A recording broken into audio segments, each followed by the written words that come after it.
আমরা বেশিরভাগ মানুষ রমজান মাসে ফজরের নামাজ পড়ে এসে ঘুম দেই।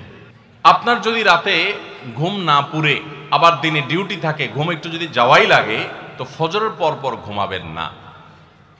আলহামদুলিল্লাহ, আমাদের বাসায় আমরা এটার প্র্যাকটিসটা প্রতি বছর খুব হার্ডলি করার চেষ্টা করি। ফজরের পর পর কোনো ঘুম নেই, ফজরের পর একটু কোরআন তেলাওয়াত করেন। প্রথম প্রথম চোখ ভেঙে আসবে, কারণ আপনি ভোর রাতে উঠছেন, অভ্যাস নাই। তো যাতে চোখে ঘুম না আসে সেজন্য নানান বুদ্ধি বাইর করেন, করে ঘুম দূর করেন, একটু উঠবস করেন। ওই টাইমে বসে ফজরের পরে আপনি তেলাওয়াত করেন, জিকির আজকার করেন, সকাল সন্ধ্যার দোয়াগুলো পড়েন, একটু দোয়া করেন, রমজানের কিছু আমল করেন।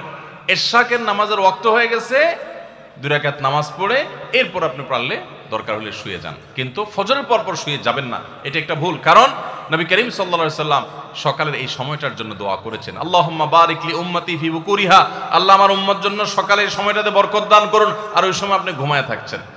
তো রমজান মাসে আমরা এটা একটা ভুল করি, এটা আমরা করব না যথাসম্ভব।